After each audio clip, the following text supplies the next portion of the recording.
फिर भाई कम से कम 1.5 मंथ हो गया था, तब विप्रो के एचआर का कॉल आता है कि भाई आपका ना एक और टेक्निकल राउंड होगा, तो आपके इंटरव्यू क्रैक नहीं होते। बट जो लास्ट का मंथ होता है ना, उसमें आपके ना बहुत सारे कॉल आते हैं एचआर, बट आपको जो पैकेज मिला ना वो काउंटर का वो 20 लाख का ही मिला। 2-3 ऑफर लेटर ऐसे ले रखे कि डेट वाइज, कि ये इस डेट को, कि इस डेट को, और उस कंपनी ने बोल दिया कि यार हमारी ना हायरिंग फ्रीज हो गई है, हम आपको ना हायर ही नहीं कर रहे। तो हेलो जी, कैसे हैं आप लोग? होपफुली आप बहुत बढ़िया होंगे। एंड गाइस, मैं भी बहुत बढ़िया। तो गाइस, आज हम बात करने वाले हैं 11 ऑफर लेटर्स की, मतलब how I got 11 offer letter in this recession time. तो भाई सब मैं बताऊं ना, बेसिकली बहुत टफ होता है ऐसे 11 ऑफर लेटर लेना। और बहुत सारे लोगों के क्वेश्चंस भी आ रहे होंगे, भैया यार आपने 11 ऑफर लेटर लिए क्यों? मतलब अगर आप 5 या 6 ऑफर लेटर में भी आपका काम हो जाता अगर आपको काउंटर खेलना है तो। बट 11 ऑफर लेटर आपके पास क्यों आए और कैसे लिया आपने? तो चलो स्टार्ट करते हैं वो जर्नी, एंड आपको सारी चीजें मैं बता दूंगा कैसे स्टार्ट हुआ एंड कैसे सारा फिनिश हुआ। तो ये सबसे पहली बात है कि आपका जो पहला ऑफर लेटर आता है ना, उसमें पूरा टाइम भी लगता है। एंड अगर आपको एक्सपीरियंस हो जाता है कंपनी चेंज करने का ना, तो उसमें कभी टाइम भी नहीं लगता। जैसे मेरे को एक्सपीरियंस हो गया, मैंने पहले भी कंपनी चेंज कर रखी है, तो मेरे लिए इजी था पहला ऑफर लेटर लेना। बट भाई उसके बाद जो ऑफर लेटर आते हैं ना, उसमें थोड़ा सा टाइम लग जाता है। कभी कभी तो इजीली आ जाते हैं आपके पास, लेकिन बहुत सारा टाइम भी लग जाता है, क्योंकि आपके इंटरव्यू क्रैक भी नहीं होते।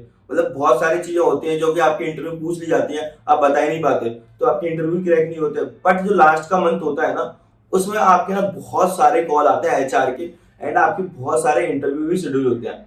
अब भाई मैं अपनी बताता हूँ। भाई मेरा वर्स्ट एक्सपीरियंस गया विप्रो के साथ। तो मैंने पहले इंटरव्यू दिया था विप्रो में, एंड मैंने जो पैकेज मांगा था, उन्होंने बोला था ठीक है हम आपको वही पैकेज देंगे। बट जब मेरा सिलेक्शन हो गया था, मेरा एचआर राउंड हो गया था ना, तब एचआर राउंड में उन्होंने ये बोला कि हम आपको ना ये वाला पैकेज नहीं दे पाएंगे। एंड मैंने उसी पैकेज के लिए हाँ नहीं बोला था। मैंने बोला कि यार नहीं, मेरे को तो वो वाला चाहिए। तो उन्होंने बोला कि नहीं भाई, हम आपको वो वाला पैकेज नहीं दे पाएंगे, अगर आपको ये पैकेज चाहिए तो बताओ। तो मैंने बोला ठीक है, दे दो आप पैकेज, ये वाला ऑफर लेटर मैं हैंडल कर लूंगा, मुझे काउंटर मारना है मैं काउंटर मार लूंगा। तो भाई उन्होंने बोला ठीक है, हम आपको ऑफर लेटर रिलीज कर देंगे 2 या 3 डेज में। मैंने बोला ठीक है। भाई ये 1 महीना हो गया, मेरा विप्रो ने ऑफर लेटर रिलीज तक नहीं किया।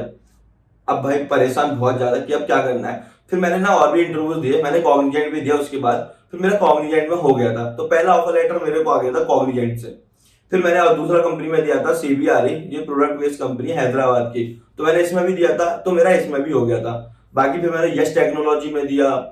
फिर भाई उसके बाद मेरा किसी में नहीं हो रहा था, मैंने बहुत ट्राई भी किया था। मतलब 1 महीना मेरा ऐसे निकल गया, मेरे उसके बाद हो ही नहीं रहा था कहीं भी। लेकिन इन कंपनी में मुझे ज्यादा काउंटर मिला नहीं, और विप्रो ने मेरा ऑफर लेटर रिलीज नहीं किया। अब भाई मैं विप्रो के एचआर को कॉल लगाऊं कि भाई मेरा ऑफर लेटर है, वो तो रिलीज कर दो। तो गाइस, आगे बढ़ने से पहले मैं आपको ओरिएंट स्कूल के बारे में बता देता हूँ। So they are coming up data science boot camp. तो आपका ये 6 मंथ का कोर्स होने वाला है, जहाँ पे आपको ना डिमांड स्किल्स में सीखने को भी मिलेगा, and get hired by the top companies. मतलब इनके प्लेटफॉर्म से ना 250 प्लस कंपनीज हायर करती है। And it's a 100% job guarantee program. And इनके प्लेटफॉर्म पे जो एवरेज पैकेज आता है ना, वो कम से कम 8 लाख का जाता है। एंड सबसे अच्छी बात है कि इनकी प्लेटफॉर्म पे ना स्कॉलरशिप टेस्ट भी होता है, तो उसे आप अवेल भी कर सकते हो। तो यहाँ पे आपको ना 1-to-1 मेंटर सपोर्ट मिलने वाला है। यहाँ पे आपको ना रिज्यूमे की तैयारी भी कराई जाएगी।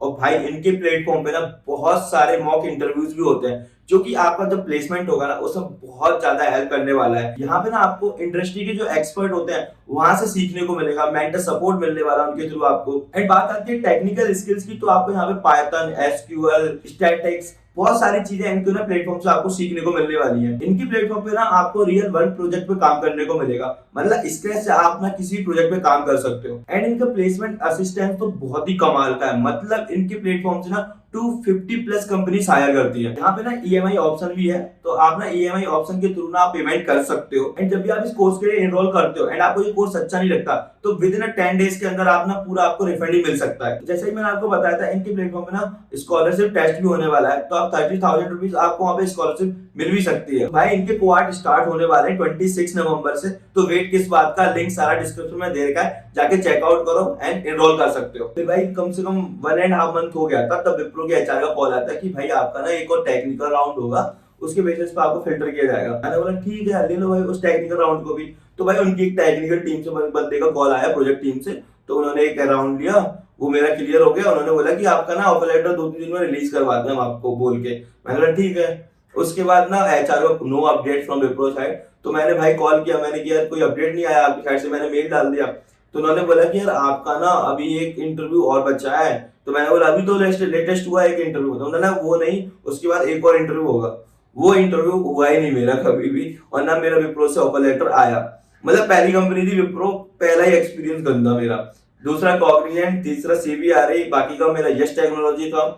अब क्या हुआ, मैंने ना बहुत सारे इंटरव्यू दे दिए एक साथ। अब क्या होता है ना, जब आप एक साथ बहुत सारे इंटरव्यू दे देते हो ना, तो आपको पता ही नहीं चलता किस कंपनी का ऑफर लेटर कब आ रहा है, एंड आप ना उस सारी कंपनियों में ना एक साथ ना फिर सेम पैकेज बताओगे। अब जैसे मैं एक एग्जांपल लेता हूँ कि आपका ना 15 लाख का पैकेज लगा पहली कंपनी में, अगर आप दूसरी कंपनी में बोलोगे तो आप बोलोगे 16 या 17 लाख आपको मिल जाएगा। अब अगर आप तीसरी में जाओगे तो आपको 18 या 19 मिल जाएगा, 18 मिल जाएगा ज्यादा से ज्यादा, क्योंकि ज्यादा काउंटर पे भी ना आपको ज्यादा पे नहीं मिलता, मतलब 1-2 लाख का डिफरेंस में आपको मिल जाएगा। अब जब फोर्थ कंपनी में अगर आप सारी कंपनियों में एक साथ दोगे तो सब कंपनियों में सबको पैकेज सेम ही बताओगे कि मुझे 20 लाख चाहिए। अब सारी कंपनियों ने एक साथ इंटरव्यू लिया, अब जब भी आपका एचआर राउंड होगा, क्योंकि आपने तो बता दिया मुझे 20 लाख चाहिए और आपके पास ऑफर लेटर भी 18 का ही है ना, तो आप क्या करोगे, एचआर से बोलोगे मुझे 20 दे दो। आपने 4 कंपनियों में दिया एक साथ और 4 कंपनी ने बोल दिया कि यार ठीक है 20 हम दे देंगे। अब क्या हुआ, आपका ना कोई ऑफर 20 का रिलीज ही नहीं हुआ उस ड्यूरेशन में, और आपने सारी एचआर से ना 4 कंपनियों के एचआर से भी 20 का बोल दिया। तो आपके पास क्या हुआ, ऑफर लेटर तो कलेक्ट हो गए 4, बट आपको जो पैकेज मिला ना वो काउंटर का वो 20 लाख का ही मिला। मतलब 18 के बाद 20 मिल पाया, बट आपके पास ऑफर लेटर अभी कितने हो गए, 7 ऑफर लेटर हो गए, 3 पहले के 4 अभी के। तो ऐसे अब मेरे पास ना 11 ऑफर लेटर हो गए थे, बट मैंने ऑटोडेस्क में अप्लाई किया, ऑटोडेस्क में मेरा हो गया, तो मुझे ऑटोडेस्क में कोई काउंटर ऑफर की जरूरत भी नहीं पड़ी। उन्होंने जिस प्रोफाइल के लिए मुझे हायर किया था उसके बेसिस पे मुझे सैलरी प्रोवाइड कर दी थी, एंड मुझे लगता है वो सैलरी उन्होंने जो दी थी ना मुझे, जो पैकेज दिया था उन्होंने मुझे, वो काफी सही था। तो मुझे मैंने खुद नहीं मांगा काउंटर ऑफर, मैंने कि छोड़ो जो मिल रहा है मिलने दो। बट मैंने विप्रो का जो एक्सपीरियंस रहा ना वो तो मैं कभी भूल ही नहीं सकता भाई, विप्रो ने बहुत गंदा काटा मेरा। तो ये वाला तो वर्स्ट एक्सपीरियंस रहा है विप्रो के साथ। भाई गाइस मैं आपको सजेस्ट करूंगा, जब भी आपके पास अगर बहुत सारे ऑफर लेटर होते हैं ना, तो आपको ना एचआर को मेल डालना होता है 7 डेज पहले कि भाई मैं आपकी कंपनी ज्वाइन नहीं कर रहा, रीजन बता दो कोई भी, कि या सैलरी इशू या समथिंग एल्स। बहुत सारे एचआर होते हैं, जैसे आपका 10 लाख का पैकेज लगा आपको किसी कंपनी है, आप ना उस कंपनी को ज्वाइन करने जा रहे हो, एंड आपने ना उससे पहले सभी एचआर को मेल डाल दिया कि भाई मैं आपकी कंपनी को ज्वाइन नहीं कर रहा, क्योंकि मेरे को आपकी जो सैलरी एक्सपेक्टेशंस है ना वो मिल नहीं रही। बहुत सारी एचआर होती हैं वो चाहती हैं कि ठीक है हम बंदे को ना कम बैक कर लें अपनी कंपनी में, तो पैकेज आपका इंक्रीज भी कर देगी। तो जैसे आप 10 लाख की कंपनी ज्वाइन करने जा रहे हो तो आपको 12 लाख या 30 लाख आराम से मिल जाएगा, ऐसा भी होता है। तो जब भी आप किसी, जैसे आपके पास 4 ऑफर लेटर है, आप एक कंपनी ज्वाइन करना चाह रहे हो, तो जो 3 कंपनी बची है ना, उन तीनों कंपनी को ना मेल डालो प्रॉपर अच्छी तरीके से, विद रीजन। आपको रीजन भी देना होगा कि भाई क्यों आप उस कंपनी को छोड़ रहे हो। तो ये सारी चीजें करोगे ना तो आपको ना बहुत आइडिया भी लगेगा, एंड भाई आपकी अगर किस्मत चली ना तो आपको ना काउंटर ऑफर भी अच्छा मिल जाएगा वहां से। एंड मैंने मोस्टली आपको बताया कि मैंने कहां से अप्लाई किया, मैंने मोस्टली लिंक्डइन के थ्रू अप्लाई किया है। जितनी भी प्रोडक्ट बेस्ड कंपनी है वहां पे लिंक्डइन के थ्रू अप्लाई किया है, और जितनी आईटी कंपनी है ना मैंने भाई naukri.com पे अपनी प्रोफाइल बनाई है, वहां से मेरी शॉर्ट लिस्ट होती गई है। एंड मैं कमेंट्स पढ़ रहा था ना तो आप लोगों के डाउट्स थे कि भैया अगर आपके पास 11 ऑफर लेटर आ गए हैं तो कोई एचआर इशू क्रिएट नहीं करता। तो भाई कोई एचआर इशू क्रिएट नहीं करता, ऐसा उन्हें पता भी नहीं रहता कि इनके पास 11 ऑफर लेटर है। जिस आप कंपनी को ज्वाइन करना चाह रहे हो ज्वाइन कर सकते हो। अब बहुत सारे लोगों के क्वेश्चन आते हैं, भैया आपको ना 11 ऑफर लेटर की जरूरत क्यों पड़ी।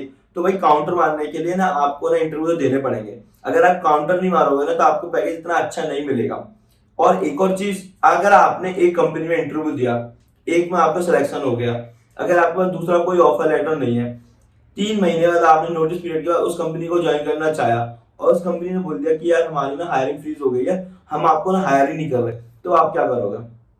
डेफिनेटली आपको ना दूसरा ऑफर चाहिए होगा, करेक्ट। तो इसीलिए ना बहुत सारे लोग चाहते हैं कि उनके पास ना कम से कम 3-4 ऑफर लेटर हो, जिससे आगे अगर कोई इशू होता है ना तो वो उसे कवर कर रखें। जैसे मैंने क्या किया था भाई, मैंने ना 2-3 ऑफर लेटर ऐसे ले रखे कि डेट वाइज, कि ये इस डेट को, कि इस डेट को, क्योंकि भाई अगर पहली डेट वाले ने मना कर दिया कि हम हायरिंग हमारी फ्रीज होगी, तो मैं दूसरी डेट को तो ज्वाइन कर सकता हूँ ना भाई आराम से। अगर मैंने एक ही डेट पे सारे ऑफर लेटर ले लिए और भाई फिर कैसे कंफ्यूजन हो जाएगा ना कौन सी कंपनी में ज्वाइन कर रहा हूँ कौन सी नहीं कर रहा हूँ। बाकी आप बाद में मना कर दो उन्हें कि भाई मैं आपकी कंपनी नहीं ज्वाइन कर रहा, मेल डाल के आराम से। भाई गाइस अगर आपको कोई इशू होता है ना तो मुझे इस वीडियो के नीचे कमेंट कर सकते हो, इंस्टाग्राम पे फॉलो कर सकते हो, एंड मुझे लिंक्डइन पे जिन लोगों ने फॉलो नहीं किया ना तो वो भी आप फॉलो कर सकते हो। अभी मैंने आपको बताया ही है कि भाई मेरा दूसरा ब्लॉग चैनल भी है, जिन लोगों ने वो सब्सक्राइब नहीं किया है तो लिंक आपको डिस्क्रिप्शन में मिल जाएगा और यहाँ पे कहीं पॉपअप आ रहा होगा तो जाके उसे भी सब्सक्राइब कर दो। भाई गाइस मिलते हैं नेक्स्ट वीडियो में नए टॉपिक के साथ, तब तक के लिए बाय।